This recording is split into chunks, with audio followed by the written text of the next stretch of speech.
Good evening. Um, Welcome to Office Hours, Economics 330, Global Trade and Political Economy, Medgar Evers College, City University of New York. Today is Tuesday, April 2nd, 2024. And in the previous 2 weeks, we have covered the following two topics: international monetary relations and global trade relations. As we continue in the 10th week and our third of three segments that began in Module 8, we will focus on trade regionalism. Some scholars see regional trade agreements, or RTAs as they're called in the industry, which is distinct from multilateralism as expressed by the World Trade Organization, as a stepping stone to eventual worldwide liberalization of trade, while others see them as an obstacle to global free trade.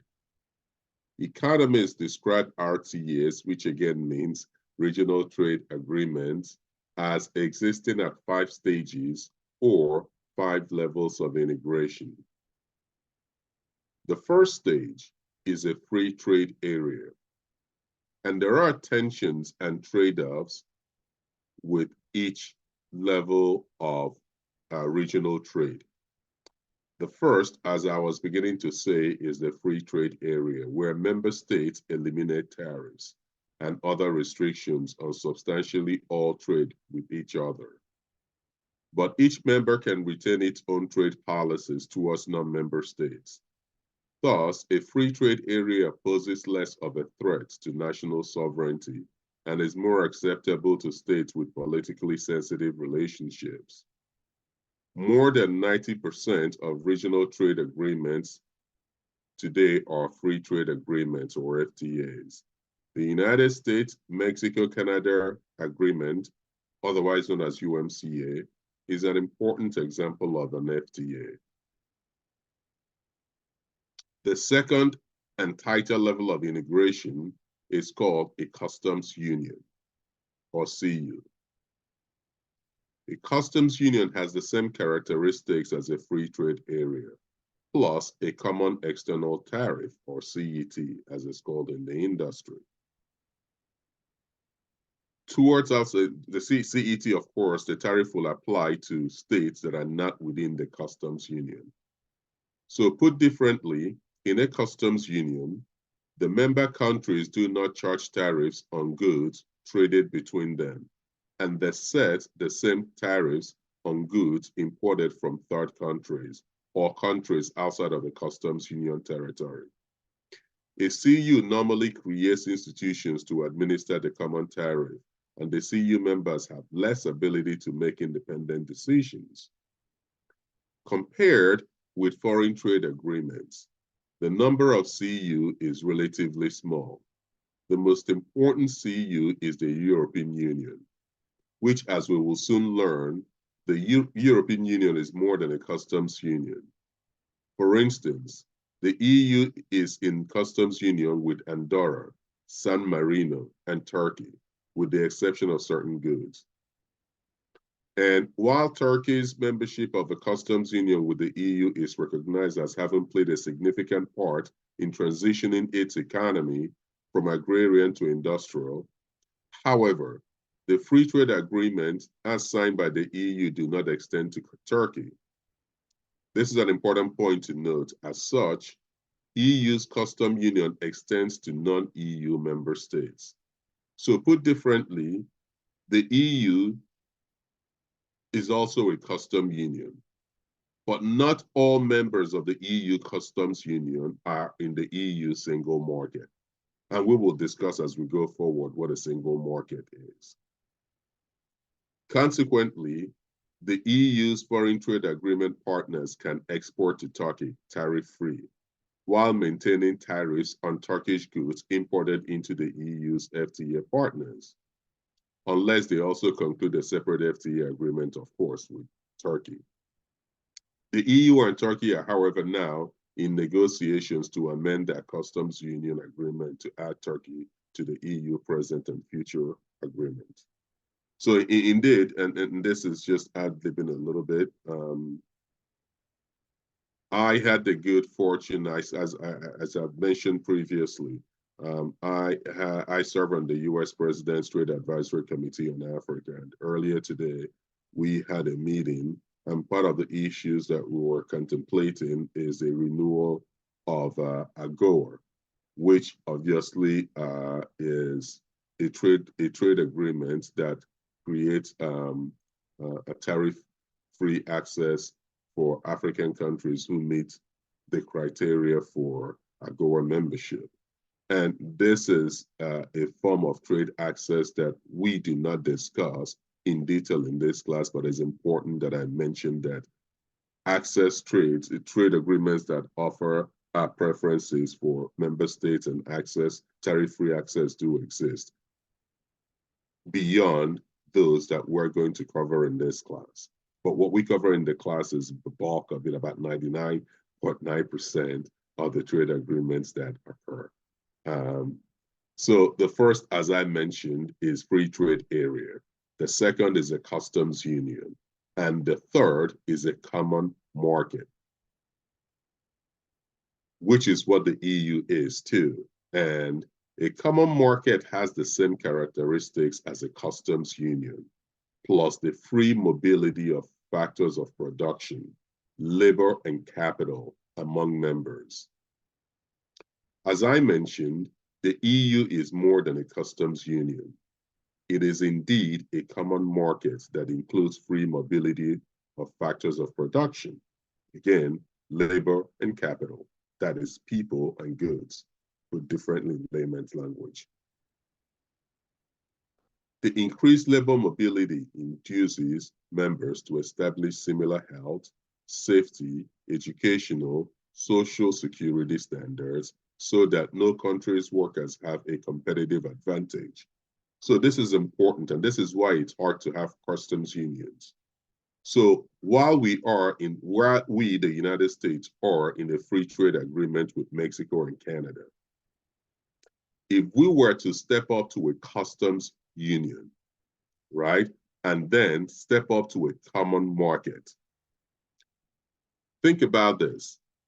When you're a common market, it means Mexicans can go to Canada or the United States, settle for as long as they want, work for as long as they want, and access services for as much as they want. And the same would apply to US citizens and Canadian citizens in Mexico or in any of the three countries that would make up the USMCA. You can see how if one country offers more social services than the other, there would be an exodus of the smartest labor force from the countries that do not have these standards into the country that provides more of these higher standards of service. And that can begin to create economic imbalance, which is why it is helpful in a common market that they have similar health, safety, educational, and social security standards. So safety standards, as an example, imposes a cost. So you could build a factory, and that's fine, and that's a fixed cost that is uniform across countries. But if you now have increased safety standards to say, for instance, the paint has to be fire retardant, there has to be a sprinkler system, there has to be a smoke alarm system, there must be sprinklers and fire extinguishers, and they must be serviced every 6 months to ensure that they would work should there be an emergency. These are all costs that entrepreneurs have to bear. But these are also necessary safety standards. So if one country in a common market adopts these high standards that are good for the population and especially good for the workers, but impose cost on the entrepreneur, you can see how most entrepreneurs will want to then begin to relocate their businesses to the countries with the lower standards, because that also comes with less overhead. So when you try to create these uniform standards, that means that individual country begin to give up a level of their sovereign authority. Sovereign authority means that you are the highest level decision and legal and regulatory making body in your country. You will no longer be that, because this single market would have to develop a shared bureaucracy that will create these standards. That means OSHA will no longer have the sovereign authority on US work safety rules.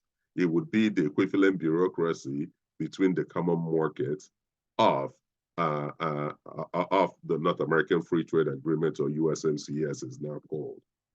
Most countries don't want to give up sovereignty, and this is why there hasn't been quite a regional trade agreement that is a single market, and therefore the level of integration that you have with the European Union. So, to reiterate, the increased labor mobility induces members to establish similar health, safety, educational, and social security standards so that no country's workers have a competitive advantage. Successful common markets are rare because they require high levels of integration, such as the EU.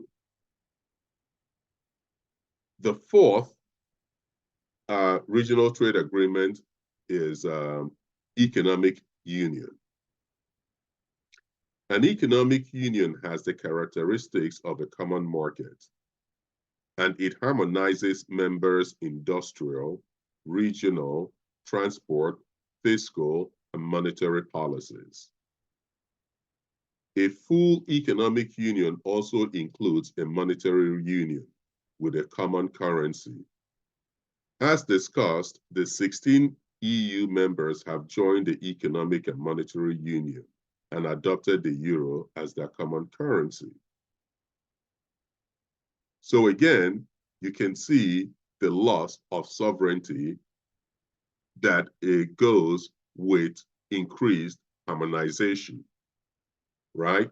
In this case, an economic union would harmonize industrial, regional transport, fiscal, and monetary policies. So here is where it's important. Your fiscal policy is your ability to manage your budget, whether to the extent that you're running a budget deficit or a budget surplus, which of course can affect the value of your money, your currency, which is monetary policy. So if more than one country is going to share, okay, let me complete that thought exercise. So sometimes a country can decide to run a budget deficit. That is, borrow money to support its budget, because it's making a calculation that it wants to build up its infrastructure, as one example. And that is betting that that infrastructure, once it's built up, would help mobilize and accelerate its economic growth. But in the short term, that country would run a fiscal deficit. Because the country has sovereign authority over its fiscal and monetary policy, it can choose to do this. But what if you go into partnership, into an economic union partnership with another country? How would the markets evaluate your common currency?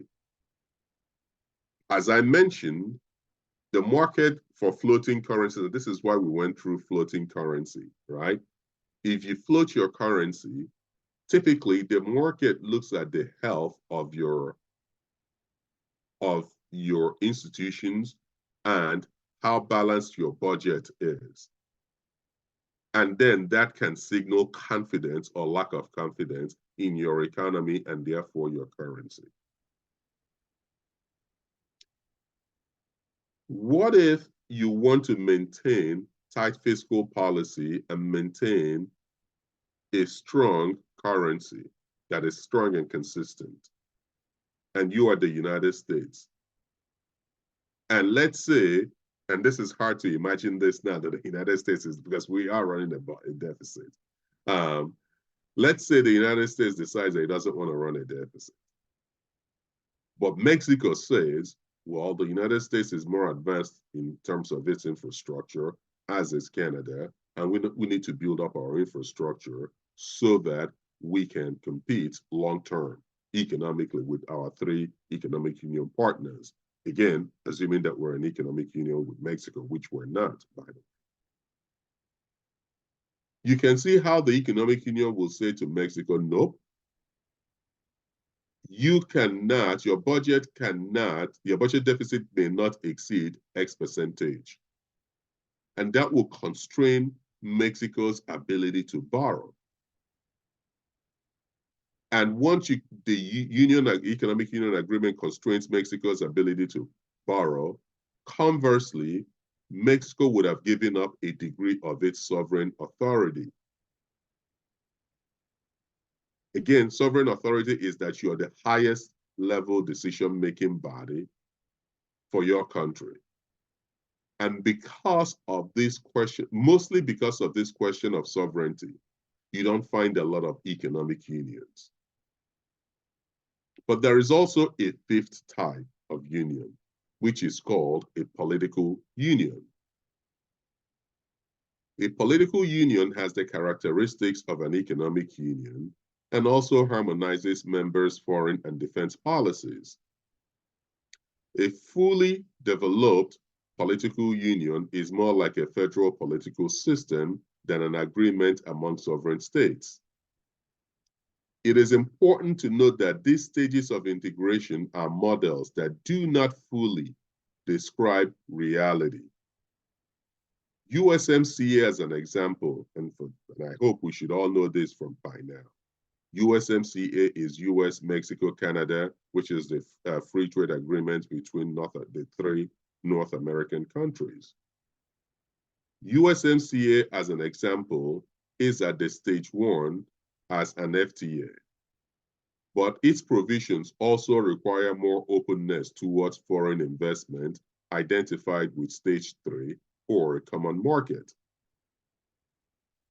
Furthermore, some regional trade agreements in the global south that describe themselves as a customs union and common market have not actually reached those levels of integration.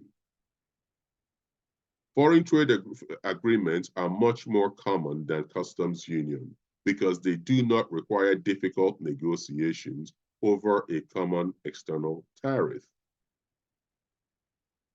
Although these stages are only models, they do, however, provide a general guidance to the process by which states become more integrated. This is especially true for the EU and most advanced regional trade agreements. Coming full circle, let us conclude by examining the theoretical perspective between regionalism and international political economy. In some cases, multilateralism and regionalism are competing approaches to trade. So multilateralism will be the World Trade Organization, which seeks to create a global standard. Regionalism is just that. It seeks to create a common agreement within a region. And some see this as a competing approach. Do you go bite-size, region to region? Or do you look at the whole global system and go the WTO route? Whereas multilateralism contributes to global trade liberalization, Regionalism may divide the world into competing trade blocs, and that is the fear. However, open regionalism can break down national trade barriers and serve as a stepping stone rather than an obstacle to global free trade agreement, or as we have it with the World Trade Organization. Regional trade agreements following open regionalism abolish barriers on substantially all trade within the RTA and lower trade barriers to outsiders. It is also helpful to acknowledge that there are sources of conflict between countries in regional trade agreements. These may include reduction of economic sovereignty and independence of economic policies. So again, this is why, for example, Britain voted some years ago to leave the European Union. Despite the fact that European Union made concessions to Britain that it would not make for any other member state. As one example, the ascension of Britain into the European Union gave Britain an exemption so that it can keep its pound sterling as the currency, rather than be forced to adopt the euro. This was in a bid to assuage concerns between a large segment of Brits who saw losing the pound for what it was, giving up a degree of sovereignty. Britain was also, you remember what I said about free movement of the factors of production, labor and products, right? Britain was also granted an exemption from joining the Schengen visa zone. The Schengen visa zone is a European-wide visa system. So if you wanted to go to Italy and you got a Schengen visa from Germany, you can go to Italy, or you could go to Austria, or you could go to any of the European Union countries. The only catch is that your first port of call would have to be the country that issued you the Schengen visa. But any other travel, by and large, within the European Union is then visa-free, except for Britain. When Britain was in the Union, you had to get a British visa to go into Britain. It didn't matter if you had a Schengen visa, because Britain was concerned about loss of sovereignty. And to be clear, there was always the question between loss of sovereignty and economic return. It turns out that the economic return, benefits of economic membership in the European Union, many would now argue, far exceeded the concerns the British had about loss of sovereignty. For instance, the largest trading bloc with the United Kingdom is the European Union. But the United Kingdom does not have a free trade agreement with its largest trading partner. And it is Britain is increasingly becoming a rule taker rather than a rule maker. Because when it was in the Union, it could help set European Union rules. Now it merely has to accept them or leave them, but it has to accept them, because then you have the challenge of Ireland. Just to diverge a little bit, and this goes to show you the complexity. Ireland is an island. But inside that island of Ireland, there are two separate countries. The Republic of Ireland is an independent country that is a full member of the European Union. Northern Ireland is a country within the United Kingdom of Great Britain. Part of the agreement that stopped the violence from what the British will call the Troubles in the island of Ireland was free movement between the Republic and Northern Ireland. But because Britain is no longer in the European Union, it would need to put up a border post. But if you put up a border post, you're likely to have an upsurge in violence and the return of what the British called the Troubles. So when you strip it of all the fancy languages, the United Kingdom now has to be a rule taker from the European Union to keep that border open. And that continues to be problematic.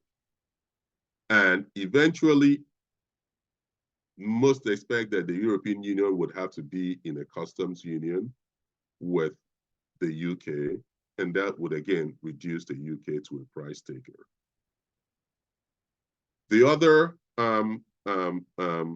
source of conflict is unequal levels of human and physical infrastructure, in particular, transportation network, unequal access to capital to finance trade, and the lack of regulatory coherence in non-common market agreements. These can lead to conflict between countries in a regional trade agreement. Remember, it was fortuitous that when I gave the example of, say, I gave the scenario where if we were in a common market with Mexico and Mexico saw the need to build up its infrastructure so that it can compete, because infrastructure is a major significant driver of economic growth and development. And most times countries go into deficit spending to be able to build up their infrastructure. And whether they put out a bond, the economic returns will help offset the cost of the bond, as one example. But this really is, in a nutshell, the conclusion on our three-part series that began in Model 8. For next week, we will focus on multinational corporations. And there is a way that we're stacking the knowledge here. If you remember, we began this class by discussing comparative advantages and things like that. When we're now built up on the theories of comparative advantage and absolute advantage by discussing the trade framework from a regional perspective, from a multilateral perspective, that can allow the free movement of goods and capital. So as I mentioned, by next week, we would go into multinational corporations. What are some of the challenges, benefits that multinational corporations face as they try to navigate the global market? And this concludes the formal lecture part of today's lecture.